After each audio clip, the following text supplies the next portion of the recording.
Hola a todos. Soy yo otra vez, Rafaela Silva, gerente médica aquí en Lundbeck, Brasil. En este video vamos a hablar un poco más en detalle sobre el escitalopram.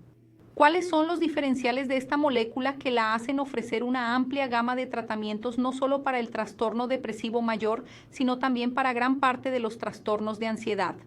Para entender un poco sobre los diferenciales de la molécula, comencemos hablando sobre la historia del escitalopram. Esta molécula fue lanzada aquí en Brasil en 2003. Así que está en el mercado hace más de 20 años. Es una molécula bien establecida, conocida en los círculos médicos. Es la molécula antidepresiva más prescrita y esto está relacionado con su eficacia, que es bien reconocida. Pero un punto importante es: los médicos conocen la molécula, tienen mucha experiencia, pero no todos han tenido la oportunidad de experimentar el Lexapro, que es un fármaco de referencia entre los escitalopramas disponibles en el mercado, precisamente porque es una molécula que tiene una eficacia muy extendida. Tenemos un gran número de copias similares genéricos, hay más de 40 disponibles en el mercado. Los médicos que se han licenciado más recientemente, en particular, ya han tenido contacto con la copia del escitalopram y no con el Lexapro propiamente dicho. Cuando se interactúa con los médicos, siempre es interesante tratar de averiguar lo que el médico sabe realmente sobre el producto Lexapro en sí, y vamos a hablar un poco sobre las cualidades, las diferencias entre los tipos de medicamentos y cómo esto puede tener un impacto en el resultado final del tratamiento. El escitalopram es una molécula que ha tenido más de 1000 estudios clínicos desde que se desarrolló. A lo largo de estos 20 años, se considera el inhibidor selectivo de la recaptación de serotonina más selectivo y potente, y esto repercute en el resultado del tratamiento cuando se elige esta molécula y tiene un amplio espectro de indicaciones. Además del trastorno depresivo mayor, también se ha aprobado para el trastorno de ansiedad generalizada, el trastorno de pánico, el trastorno de ansiedad social y el trastorno obsesivo-compulsivo, que llamamos TOC. Ya en los primeros estudios se observó una superioridad en términos de eficacia clínica, que con el tiempo se asoció incluso al diferente mecanismo de acción del escitalopram. Sabemos que en los años 70 cobró fuerza la hipótesis serotoninérgica, que asociaba la depresión a un déficit de serotonina en las áreas intersinápticas de diferentes regiones cerebrales. Los antidepresivos que se desarrollaron en esa época se desarrollaron con el objetivo de precisamente revertir este déficit de serotonina en las sinapsis, por lo que bloqueaban el transportador de serotonina, dejando a la serotonina más tiempo disponible en las sinapsis para que pudieran unirse a sus receptores. Entonces tenemos el surgimiento de la clase de inhibidores selectivos de la recaptación de serotonina. El primero en lanzarse al mercado fue la fluoxetina y después, en 1980, Lundbeck lanzó el citalopram bajo la marca Cipramil. ¿En qué nos fijamos? El citalopram es en realidad una mezcla racémica, es decir, una mezcla de dos componentes, uno de los cuales es la imagen especular del otro, es decir, R-citalopram y S-citalopram. Aquí voy a entrar en alguna información que no utilizarás en tus visitas médicas diarias, entre otras cosas, porque es un producto que lleva mucho tiempo en el mercado, pero solo para darte algo de contexto y ayudarte a entender un poco mejor cómo hemos llegado al citalopram. El citalopram es un compuesto, es una mezcla de R y S-citalopram. También actúa un poco sobre el receptor estaminérgico. Esto se asocia con el inconveniente de más sedación y aumento de peso. En dosis superiores a 40 miligramos, hay riesgo de arritmia por la prolongación de la tensión arterial. Riesgo de arritmia debido a la prolongación del intervalo QT. Entre los inhibidores selectivos comercializados hasta entonces, presentaba una selectividad ligeramente superior para los receptores de serotonina. Para los receptores de serotonina presentes en el sistema nervioso central, por ejemplo, tenemos un receptor de serotonina en el tracto gastrointestinal. Si actúo sobre este receptor, esto se relacionará con algunos inconvenientes con el tratamiento. Principalmente pueden aparecer síntomas gastrointestinales, náuseas, diarrea. Como el citalopram tenía esta selectividad ligeramente mayor para actuar sobre el sistema nervioso central, estos efectos acabaron produciéndose en menor medida en comparación con otros inhibidores de la clase. Lundbeck siguió estudiando esta molécula, esta mezcla de estos dos componentes, y entonces, ¿de qué nos dimos cuenta? Aunque estos dos componentes, una imagen especular del otro, tenían propiedades físico-químicas idénticas, teníamos una diferencia en cuanto al mecanismo de acción. El escitalopram Se une y actúa en el sitio primario del transportador de serotonina y también se une y actúa en el sitio alostérico de este transportador de serotonina. ¿Qué significa esto al final?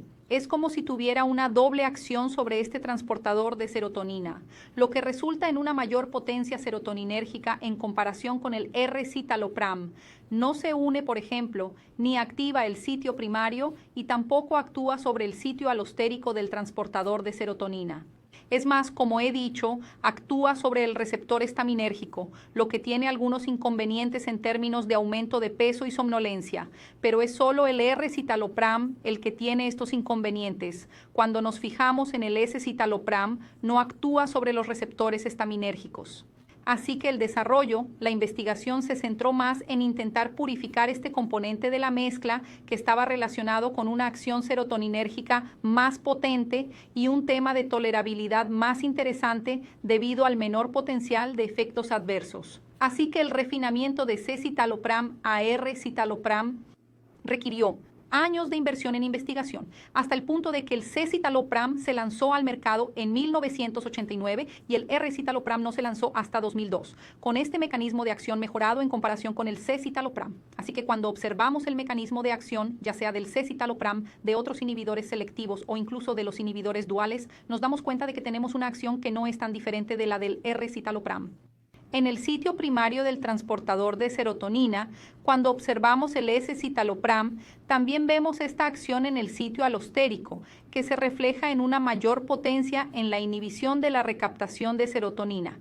Esto está relacionado con una mayor eficacia que de hecho ha aparecido en los estudios del programa clínico del S-citalopram y también posiblemente con un inicio de acción más rápido en comparación con los otros inhibidores de la recaptación de serotonina.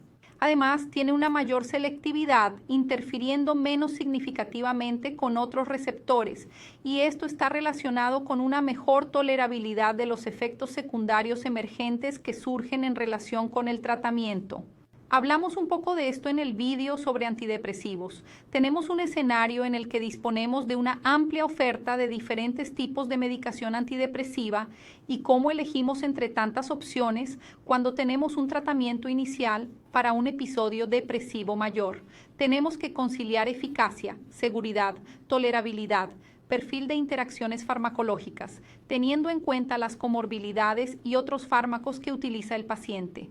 Según las principales directrices de tratamiento, los inhibidores selectivos de la recaptación de serotonina, los inhibidores duales, la mirtazapina, el bupropión e incluso la vortioxetina se consideran ahora fármacos de primera línea. Así que tenemos todas estas opciones para elegir lo que es ideal para el manejo inicial del paciente. ¿Qué debemos tener en cuenta cuando hablamos, por ejemplo, de los competidores del escitalopram? Puede parecerle extraño, pero el principal competidor del escitalopram va a ser el propio escitalopram. ¿Y por qué digo esto?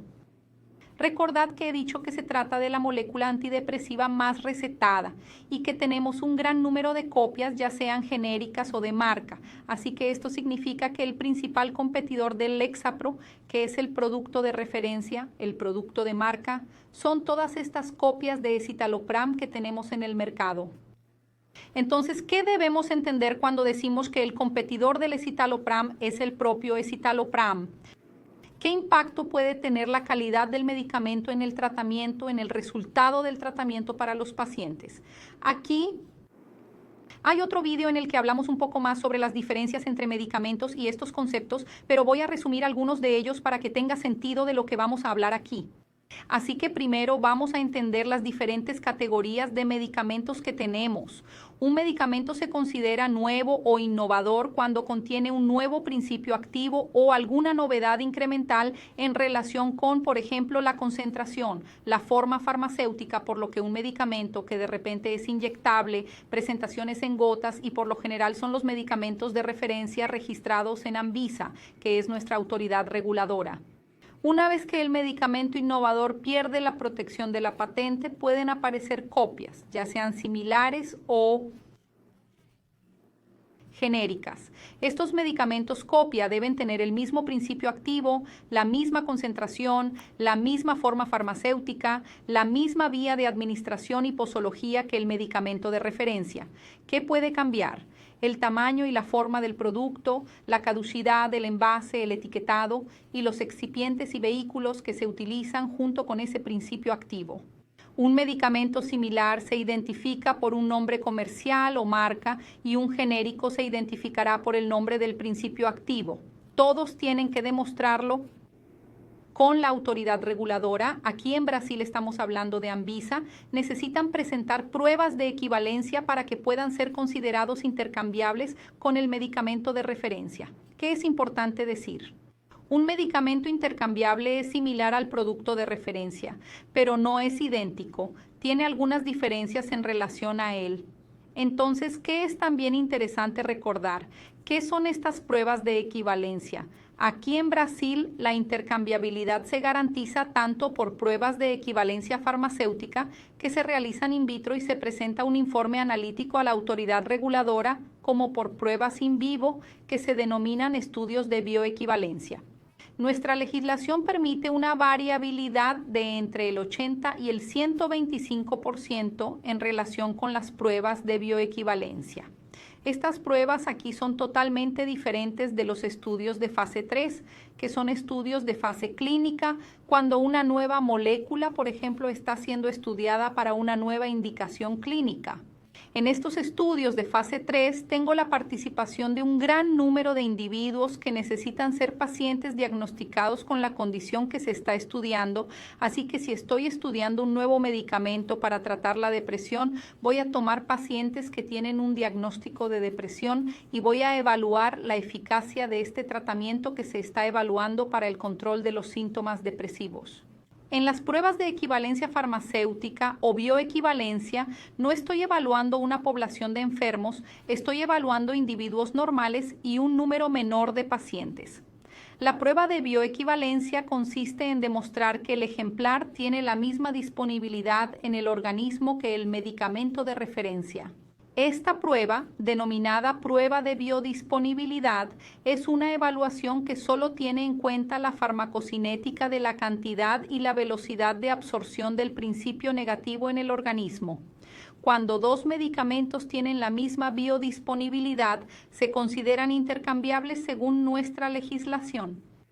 Para diferenciar aquí, se evalúa la cuestión de la farmacocinética, es decir, cómo influye el organismo en el medicamento.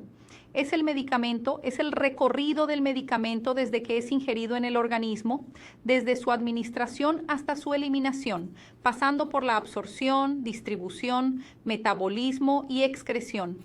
No tiene en cuenta las cuestiones farmacodinámicas, es decir, cómo influye el medicamento en el organismo.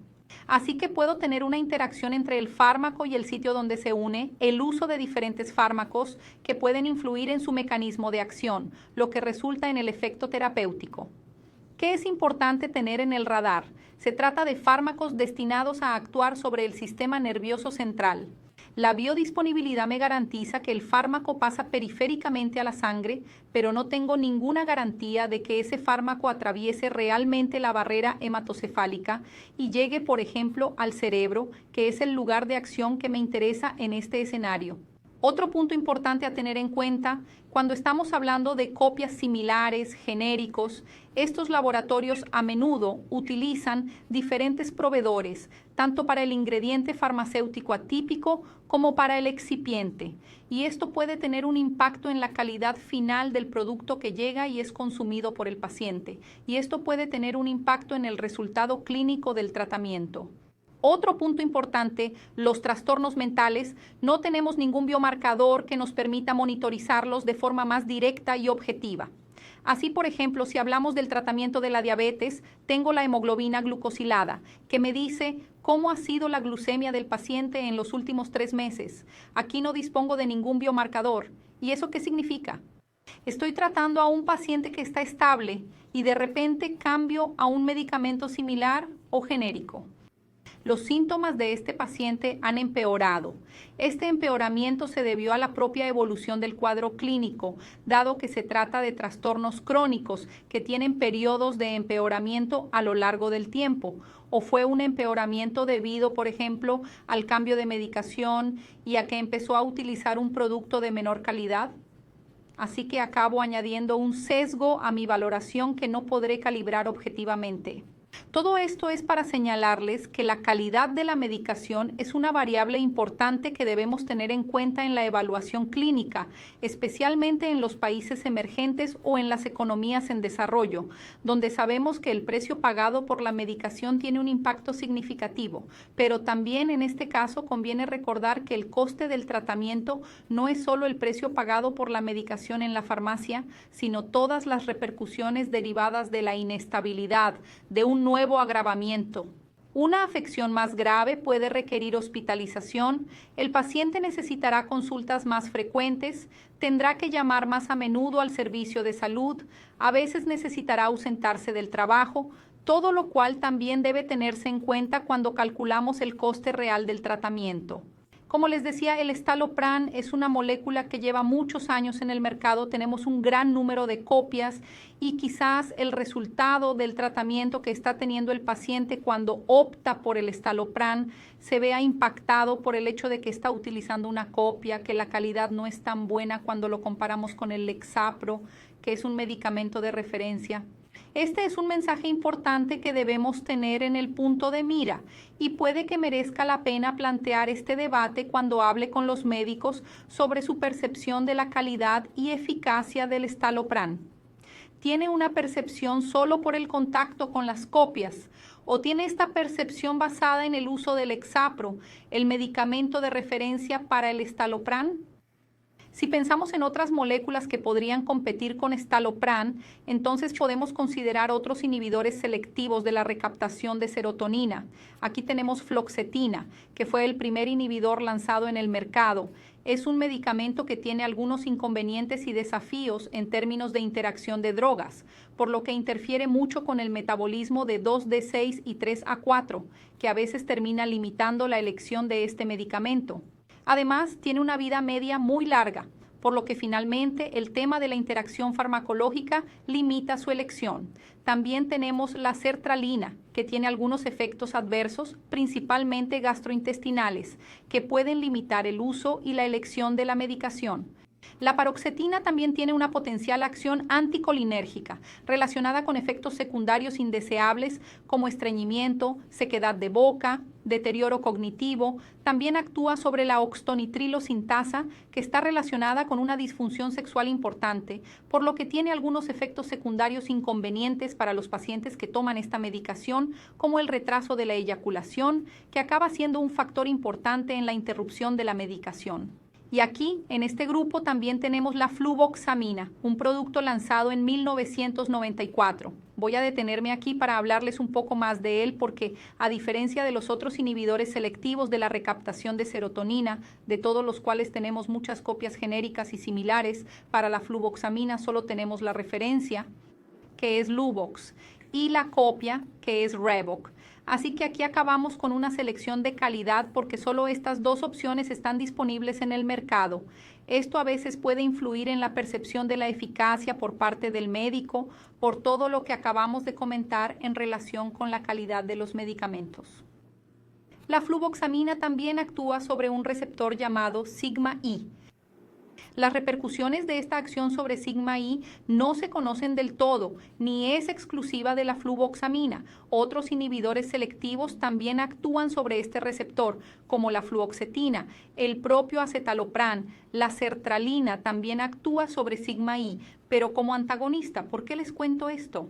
Este es un punto que la competencia está trabajando un poco como diferenciador de producto. Entonces, en primer lugar, es importante tener en cuenta que el papel de esta acción sobre sigma-I no está del todo claro. Parece que tiene una acción neurotrófica de estimular el crecimiento de las dendritas y quizás estaría relacionado con una mayor rapidez y eficacia en la acción, pero esto no está del todo claro. Y el segundo punto, no es exclusivo de la fluvoxamina, otras moléculas también actúan sobre este receptor. Entonces, ¿por qué te cuento esto? No es algo que deba preocuparte como diferenciador del medicamento. Quizás el principal diferenciador aquí sea la cuestión de la calidad del producto. Así que es una oportunidad para que hables de esto con tus médicos y les animes a que te den la oportunidad de usar Lexapro cuando estén considerando el tratamiento con este Talopram. Otros posibles competidores, los inhibidores duales, como hablamos en la clase de fármacos antidepresivos, además de actuar sobre el transportador de serotonina, también actúan sobre el transportador de noradrenalina, tendrían una percepción de eficacia quizás mayor por esta acción noradrenérgica, serían fármacos que tendrían un perfil más activador, por lo que especialmente para aquellos pacientes con poca energía aportarían una ventaja.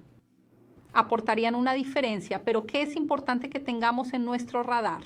Hemos tenido muchas publicaciones, muchos estudios que han mostrado la superioridad del escitalopram comparado con la venlafaxina, que es un antidepresivo dual, así que eventualmente tienes esta creencia, esta percepción de mayor eficacia, de superioridad en eficacia con los antidepresivos duales. Tenemos datos en la literatura que muestran una superioridad del escitalopram sobre la venlafaxina. Así que vale la pena traer esto a colación cuando eventualmente aparece como una posible objeción en tus consultas médicas del día a día. ¿Qué me gustaría presentarle? En 2009 publicamos un metaanálisis muy extenso que incluía más de 100 estudios clínicos con más de 25,000 pacientes en los que se comparaban diferentes antidepresivos de nueva generación. Pero es una publicación de 2009, es muy antigua. Sí, pero aún así nos proporciona algunos datos importantes.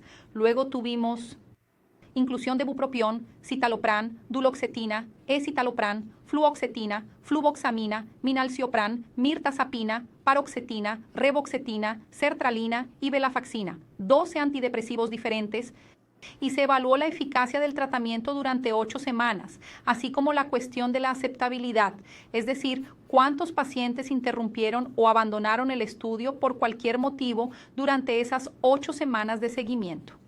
¿Cuáles fueron los resultados? Cuando nos fijamos en la cuestión de la eficacia, la mejora de los síntomas en esas primeras 8 semanas, tuvimos mirtazapina en primer lugar, escitalopram en segundo lugar, venlafaxine, que te he mencionado, que finalmente vemos que tiene una percepción de superioridad en la eficacia, estaba detrás de escitalopram. Y cuando analizamos la cuestión de la tolerabilidad del abandono del tratamiento, escitalopram ocupa el primer lugar en la clasificación de estas 12 moléculas antidepresivas. Cuando evaluamos conjuntamente la eficacia y la tolerabilidad, tenemos un resultado de perfil más alto para escitalopram en comparación con los otros antidepresivos. En 18 tuvimos otro metaanálisis, incluyendo otras moléculas antidepresivas que fueron lanzadas a partir de 2009. Y entonces cuando hacemos esta comparación de eficacia y aceptabilidad, tuvimos un resultado superior con la vortoxetina, pero ese es un tema para otro video, hablaremos en más detalle sobre esta publicación de Cipriani de 2018 en otro momento. El mensaje aquí entonces es que en esta publicación de 2009, en la que se incluyeron otros inhibidores selectivos e incluso inhibidores duales, tuvimos un resultado de superioridad de escitalopram en comparación con estas otras moléculas. Este es un argumento importante para que usted utilice en comparación con otras moléculas como competidor de escitalopram. En cuanto a los acontecimientos adversos relacionados con el tratamiento antidepresivo, observamos que la mayoría de los efectos secundarios se producían en menos del 10%. Lo que sí apareció con algo más de frecuencia fueron las náuseas, entre el 10 y el 29%, pero cuando lo comparamos con otros antidepresivos, vemos que tiene un perfil de tolerabilidad favorable. En cuanto al potencial de interacción farmacológica, de nuevo, tenemos un perfil favorable para el escitalopram cuando lo comparamos con otras moléculas, siendo neutro en la mayoría de las enzimas P-SORT y 50 en el hígado. Entonces, ¿qué mensajes nos da todo esto? El escitalopram es una molécula que de hecho tiene un perfil favorable de eficacia, tolerabilidad y aceptabilidad. Es un producto que lleva mucho tiempo en el mercado, se lanzó hace más de 20 años. Los médicos tienen mucha experiencia con la molécula, así que aquí no pretendemos que se enseñe a los médicos a utilizar el escitalopram. Ellos saben que es una molécula eficaz, que tiene posibilidades no solo para el tratamiento de la depresión, sino también para el tratamiento de la ansiedad, pero que merece la pena plantear la cuestión de la calidad.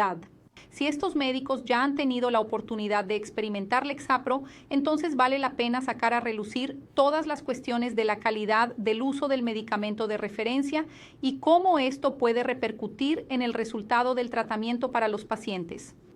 Estos eran los mensajes que quería compartir con vosotros y espero que os sean útiles durante vuestras visitas a los médicos, en vuestro trabajo diario sobre el terreno.